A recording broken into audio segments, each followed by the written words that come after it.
evening. You're watching the news tonight, your daily roundup of all that has happened across India and the world with me, Ishan Russell. And these are the headlines we're tracking right now. 200 big rallies and 5,000 public meetings to mark the Modi government completing 1 year in office. The Prime Minister to address a rally in Mathura on the 25th of May. After the farmer suicide issue, Rahul Gandhi takes up one rank, one pension issue, meets ex-servicemen, assures them will pressure the government to fulfill their demand. Jayalalitha is back at the helm in Tamil Nadu, sworn in for the 5th time as the state's chief minister.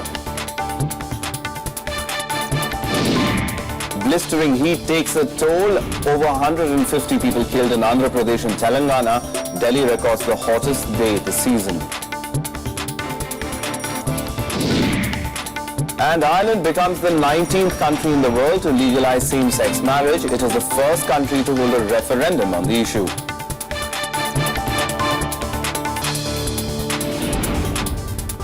The top story this evening, the campaign surrounding the Narendra Modi government's anniversary celebrations will include 200 big rallies and 5,000 public meetings. The first of these rallies will be addressed by the Prime Minister in Mathura. Besides rallies, senior party leaders and senior ministers are set to hold a series of press conferences to propagate the government's achievements. There's a special reason behind choosing Mathura as the city to begin this campaign. BJP ideologue Pandit Deen Dayal Upadhyay was from the city, and the party wants to take his ideology of working for the poor forward. When Prime Minister Narendra Modi addresses the public in Mathura, he will want to dispel the opposition's allegations of his party being anti-poor. There are some ideas which we have continued. For instance, not only I have continued Manrega, but I have added more money to it. This year, the amount which is likely to be spent may be the highest ever. The BJP also claims that the Congress's model of welfare schemes was just vote bank politics. The party says it played its role of the main opposition party well when it raised objections to several policies of the then Congress-led government. Even now, the party claims that it has views different from that of the government on several issues. These include the civil nuclear deal with the US, Article 370 and FDI in retail. What our views earlier were on multi-brand remain our views. Similarly, we had a view on Indo-US nuclear deal. But then, once you are in government and a previous government has implemented the deal, you work within the limitations of the government. The BJP also acknowledged that some of its allies have differing opinions on its economic and financial policies, and the party respects this difference of opinion. जहां तक मजदूर संघ का प्रश्न है, वो उस क्षेत्र में काम कर रहा है जहां साम्यवादियों का ऐतिहासिक दृष्टि से प्रभाव रहा है, और ये मजदूर संघ की क्षमता को बयान करता है कि उस क्षेत्र में घुसकर सबसे बड़ी ट्रेड यूनियन मजदूर संघ बना है. तो स्वाभाविक है कि कई बार आर्थिक सुधार के विषयों पर मजदूर संगठन सहमत नहीं होते, और उनको भी हमसे असहमत होने का पूरा अधिकार है. As the government celebrates 1 year of being in power, Prime Minister Modi's foreign tours will also be talked about. The party believes these tours have helped put India on the world map. In the campaign to showcase Modi government's achievements in last 1 year, BJP is going to focus more on social sector schemes. Through this campaign, party would try to break that perception which says Modi government is anti-poor and pro-corporate. With cameraman Shiv Kumar, this is Shyam Sundar, Rajya Sabha TV, Delhi. Now, Home Minister Rajnath Singh, Finance Minister Arun Jaitley, leader of the Congress party in the Lok Sabha Mallikarjun Kharge, and Minister of State for Personnel Jitendra Singh met at the Prime Minister's residence today to finalize the appointment of the chiefs of the Central Information Commission and the Central Vigilance Commission. However, the selection committee headed by the Prime Minister failed to arrive at a decision. They're expected to meet again early next month to finalize the appointments. The opposition Congress had recently criticized the government for not finalizing the appointments of these posts. There was a very healthy, amicable exchange of ideas. But you see, in an appointment like this, the list of applicants is so long, it runs in hundreds, about 500 or more applicants, and therefore to exchange inputs itself takes time. And all the participants, the Prime Minister, the leader of Congress party, the Home Minister and the Finance Minister then decided amongst themselves that maybe we would sit once again to make a final declaration. Confidential meeting होती है और prime minister के नेतृत्व में meeting चली, कम से कम 1 घंटा चर्चा हुआ और एक शॉर्ट लिस्ट बनाने के लिए हम सलाह दिए हैं। उसके तहत तो शॉर्ट लिस्ट बन के फिर और एक बैठक होगी, उसमें अंतिम निर्णय ले जाएंगे। Time now to take a look at what else is making news across the country and nationwide. After keeping away from a crucial meeting yesterday, Bihar Chief Minister Nitish Kumar today met SP Chief Mulayam Singh Yadav. He raised objections to RJD head Lalu Prasad's idea of bringing Jitan Ram Manjhi into the alliance, an issue that threatens to derail the group. Sources said the JDU leader, who was joined by party president Sharad Yadav, made it clear that Prasad's statement did no good to the prospects of their alliance for the assembly elections due in September-October this year. 5 coaches in the engine of a passenger train derailed in Kokrajhar district of Assam early morning today. According to officials, the train was moving at a slow speed. That's why there were no casualties, even though 4 people were injured. Authorities are working to restore rail traffic, which has been hit due to the accident. The Gujar agitation entered its 3rd day today, with protests affecting rail traffic on the Delhi-Mumbai route. A 3-member team of the Rajasthan government is in Bayana to hold talks with leaders of the community and discuss the matter. At least 5 children were injured in Bhagalpur district of Bihar today when a crude bomb lying in a bush accidentally went off. According to the police, the bomb exploded when children playing cricket in a park approached the bushes in search of the ball. Those injured have been admitted to the Jawaharlal Nehru Medical College. One of them is reported to be in a critical condition. The trial of a 9-seater seaplane was held in India's western Goa state by Goa Tourism Department today. With the trial, Goa became the 2nd state in India to avail the services of seaplane after Maharashtra. It was the first started in the Union Territory of Andaman and Nicobar. The plane took off from the airport at Panjim and landed on the Mandovi River during the trial. Now, 8 months after she quit from the top post of Chief Minister, Jayalalitha was sworn in again today, a vindication of sorts for her. The ceremony at Madras University saw 28 ministers take oath along with their leader.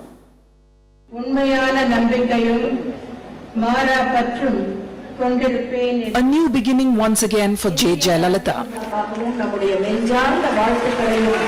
8 months after she stepped down from the post of Tamil Nadu Chief Minister, she was sworn in again today for the 5th time. A day after her team of MLAs voted her as their legislator party leader and O. Paneerselvam stepped down from the post of CM, Jayalalitha took charge of the state that she had won with a landslide margin in 2011. Jayalalitha retained most of the old hands who were part of her council of ministers when she was chief minister during 2011-14. This includes Paneerselvam as finance minister, Natham R. Vishwanathan, R. Vaithilingam, Edappadi K. Palaniswamy and P. Mohan. The ceremony held at Madras University, the same venue for her 2011 swearing-in, was attended by the movers and shakers of Tamil Nadu. Superstar Rajnikant, actor Sharad Kumar and ICC President N. Srinivasan, among others. Jaya's main political opponent, the DMK, has been virtually silenced after the court verdict that acquitted AIADMK chief in the 19-year-old disproportionate assets case.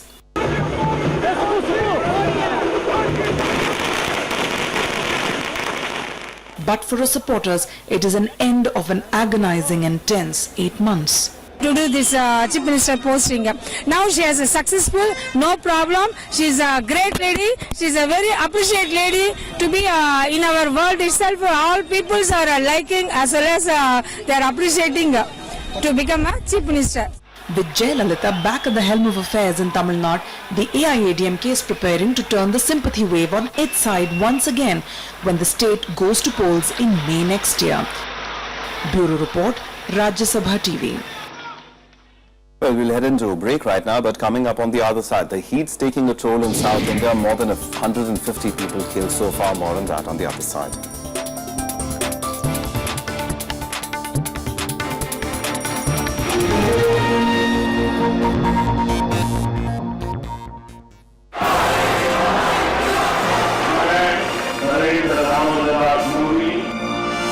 BJP came to power with a resounding mandate. 1 year down the line, what have been the hits and misses? Watch PM's men talk about their journey and achievements. On NDA at 365 on Rajya Sabha television.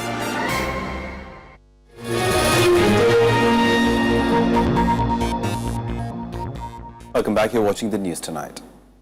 Now, Congress Vice President Rahul Gandhi today met ex-servicemen and war widows at the party headquarters in Delhi over a long-standing one rank, one pension policy for former military personnel. After the meeting, Rahul Gandhi said that the UPA government had made provisions for the scheme and had even allocated money, but the Modi government has not implemented it. He also attacked Narendra Modi of going back on his words as he promised the scheme during his general election campaign. He also said that he would pressurize the centre to act on the issue at the earliest. One rank, one pension, a long-standing demand of ex-servicemen's associations, relates to payment of uniform pension to Defence Forces personnel retiring in the same rank with the same length of service, irrespective of their date of retirement. इनकी जो मांगे हैं उनको पूरा करना चाहिए। हमने पैसा भी दे दिया था, डिसीजन भी ले लिया था।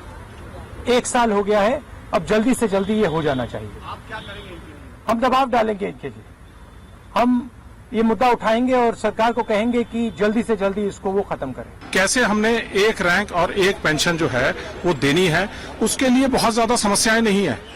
ये सिर्फ ब्यूरोक्रेटिक हर्डल है और एक पॉलिटिकल अनविलिंगनेस को दर्शाता है। Been worked out and it will soon be a reality. And Rahul Gandhi is trying to do some politics over it, but he will simply not succeed because the Congress party has no commitment towards the welfare of the armed forces. The Defence Minister Manohar Parrikar is on a 2-day visit to Jammu and Kashmir. This is Parrikar's first visit to the region as Defence Minister. On his second day of the visit, the Defence Minister visited the forward areas along the line of control in Hamirpur Battalion sector to review the security situation. He also reviewed the anti-infiltration measures in the Rajouri Poonch sector of Jammu and Kashmir. Parrikar was accompanied by Army Chief General Dalbir Singh Suhag, Northern Command Chief Lieutenant General T.S. Huda and 16 Corps Commander Lieutenant General K.H. Singh. Parrikar interacted with the troops on the LOC and appreciated them for their constant alertness on the border. On Friday, Parrikar met troops at the base camp of the world's highest battlefield of Siachen Glacier in Ladakh and reviewed the security situation with the top commanders. The searing heat continues to intensify across the country, with the mercury maintaining its upward trend. With temperatures crossing the 45-degree mark, more than 150 people died in Andhra Pradesh and Telangana in just the past 3 days. Delhi also registered its hottest day today at 44.5 degrees Celsius. A blistering heat wave continues unabated in large parts of southern India as temperatures hover at around 47 degrees Celsius. The blazing sun has already claimed several lives in the region and badly affected day-to-day life, forcing residents to stay indoors. In Vijayawada, too much hot is there. Day by day it's going to be increase the temperature, but it is not decreasing. Anyway, it comes to May 25th ending of the month. So we are not unable to come outside after 10:30 a.m. It's pathetic. बहुत गर्मी है, बहुत ज़्यादा गर्मी है. Want to sit in an AC now. The worst affected states are Telangana and Andhra Pradesh, where the death toll has crossed 150. Most of the dead are labourers or daily wage workers across different districts of Krishna, Guntur, Nellore, Prakasam, West Godavari and East Godavari. With the weatherman predicting hotter days ahead, governments of both the states have issued advisories asking people not to venture out unnecessarily or take necessary precautions if they go out in the sun. Heat waves swept across parts of North India as well, with temperatures soaring sharply. The national capital sizzled at 43 degrees, with the Met Department predicting hotter days ahead. Bureau Report, Rajya Sabha TV. Time for another break, but coming up on the other side, all the international news. The Islamic State claims responsibility for the bomb attack inside a mosque in Saudi Arabia. More on that on the other side.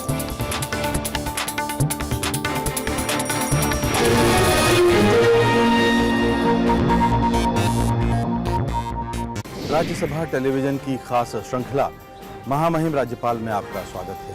और आज हम पहुंचे हैं उस राज्य में जिसने हिंदुस्तान की आज़ादी के आंदोलन में महत्वपूर्ण भूमिका निभाई। जी हां, हम बात कर रहे हैं बंगाल की।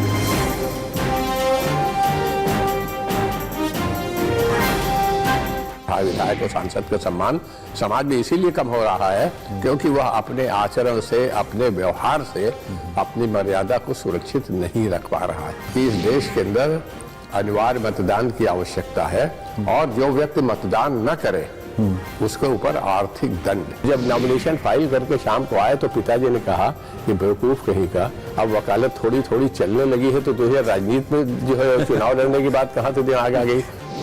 महामहिम राज्यपाल में इस बार पश्चिम बंगाल के राज्यपाल केसरीनाथ त्रिपाठी से मुलाकात, सिर्फ राज्यसभा टीवी पर।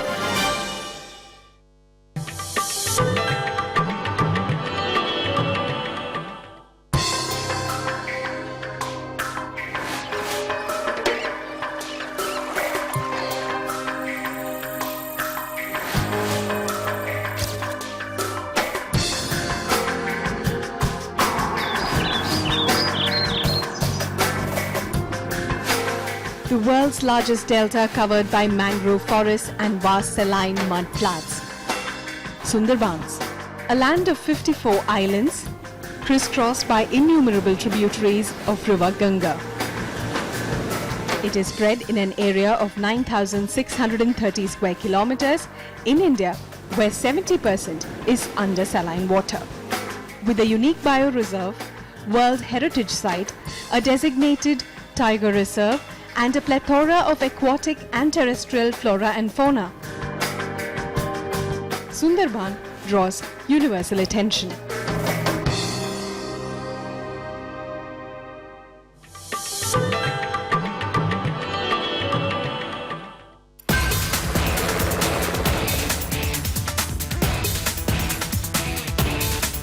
दुनिया का हाल,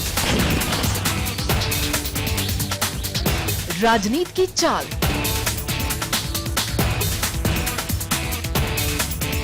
बिजनेस की रफ्तार,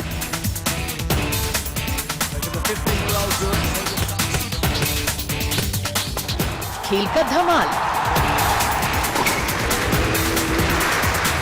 दिन की शुरुआत खबरों के साथ। देखिए हर रोज सुबह 9 बजे सिर्फ राज्यसभा टीवी पर।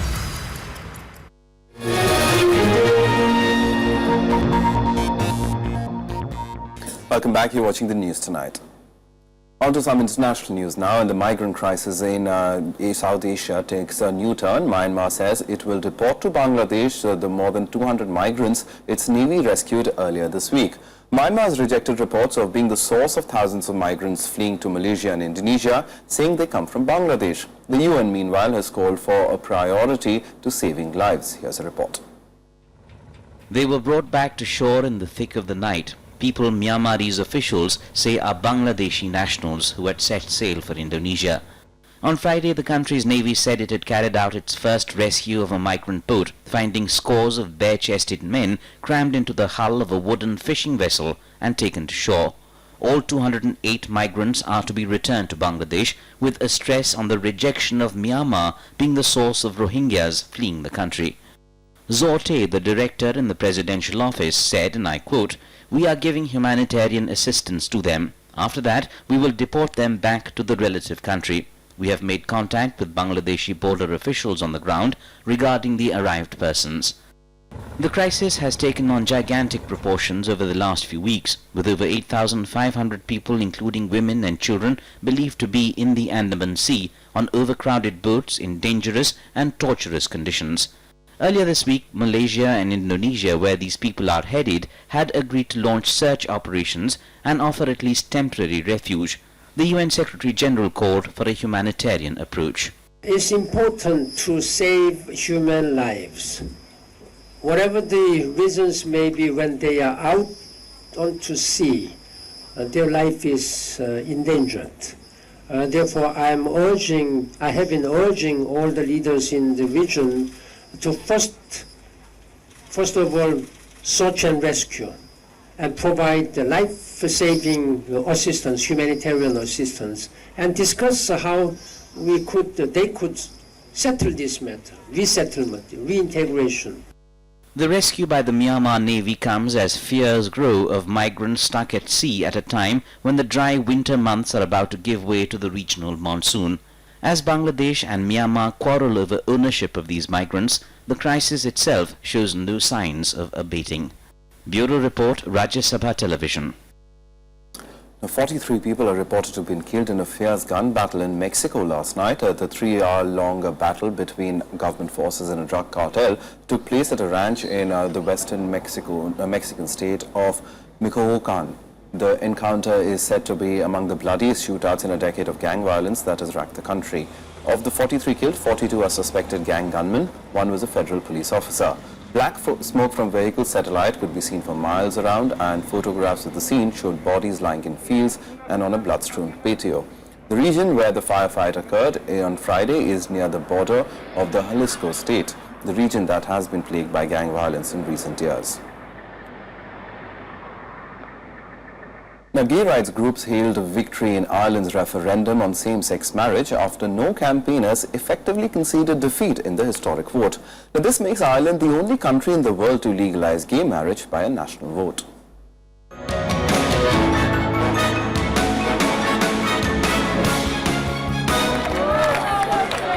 Ireland voted overwhelmingly in favour of same-sex marriages as the national referendum gave a 2-to-1 majority to the Yes campaign. With this, Ireland has become the first country in the world to introduce same-sex marriage on the basis of a popular nationwide vote. I don't think Ireland can ever go back after this. We've made a resounding statement about what we believe in. I think it's a brave statement by the Irish people that they have voted in great numbers to extend equality to gay and lesbian people, to allow them to get married civilly in a registry office. The vote marks a dramatic social shift in the traditionally Catholic country. The first marriages are expected to take place in as little as 6 weeks, an astonishing development considering that homosexuality itself was only decriminalized in Ireland in 1993. Years ago was a strange, dark place where an awful lot of stones were being overturned and lots of nasty insects were being found under them. We decriminalised homosexuality in Ireland only in 1993. 10 years earlier, it was still okay for a man to rape his wife. The overall percentage in favour was in the mid-60s, a figure many imagined unachievable despite consistent polls indicating the yes side was on course for a historic victory. The strongest support for the proposed change to the Irish constitution came from urban centres and the capital, Dublin. The yes vote makes Ireland the 19th country in the world to legalise gay marriage and the 14th in Europe. Bureau Report, Rajya Sabha TV. Well, time for some more international news and global buzz. The Islamic State has claimed responsibility for the suicide bombing at a Shia mosque in Saudi Arabia that killed at least 21 people. The claim was posted on Twitter with an image of the bomber by an account that is considered a reliable source on the group. The attack in Saudi Arabia's eastern province is the first to be claimed by the Saudi branch of the IS, which was formally established in November last year. The IS had previously threatened to attack Shia Muslims in Saudi Arabia. Dozens of students were arrested in Thailand for holding protests during their first anniversary of the May 2014 coup. Despite prohibitions imposed by the army, many Thais have called for the restoration of democracy in the country. They consistently demand the return of free media, open elections and civilian rule. After the coup last year, the army controlled the media and banned protests, including the gathering of 5 or more people in public places.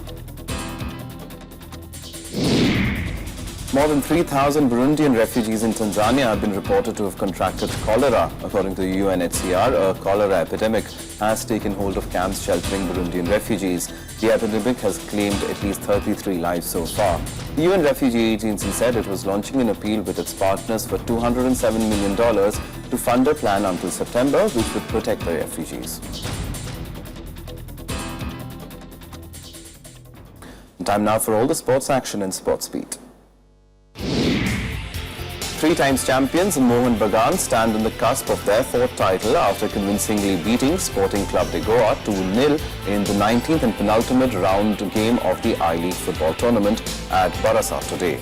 Youngster Shehna Singh and talismanic Haitian Soni Nod scored for the Green and Maroon Brigade. They now need a solitary point against defending champions Bengaluru FC in their final round. Mohun Bagan have 38 points from 19 games with a better goal difference as compared to Bengaluru, who have 35 points from 18 games. Indian boxers continue to dazzle in the Doha International Tournament, with 5 of them advancing to the finals of the event. Commonwealth Games silver medalist L. Devendra Singh got a walkover into the summit round after his Qatar rival Al Rafiq Yaheh was declared medically unfit. He was joined later by Gaurav Biduri, Shiva Thapa, Manish and Manoj Kumar. Biduri defeated Hegazi Mustafa from Qatar 3-0, while Shiva outpunched Mohammadi Bilal from Tunisia by a similar margin. Lewis Hamilton won pole position today at the Monaco Grand Prix for the first time in his career. The world champion defeated Mercedes teammate Nico Rosberg by 0.342 seconds, with Ferrari's Sebastian Vettel third ahead of Red Bull's Daniel Ricciardo. Hamilton will start ahead of his big rival and teammate Nico Rosberg in Sunday's Grand Prix. More than 200 participants from 17 regions of Russia gathered in Moscow for an annual celebration of para-sport at the recently opened Paralympic House. The festival was officially opened by Pavel Roskov, chef de mission of Russia at the next year's Paralympic Games in Rio de Janeiro, team coach and vice president of the Russian Paralympic Committee. Those who attended Parafest had the chance to compete in powerlifting, hockey, arm wrestling and checkers.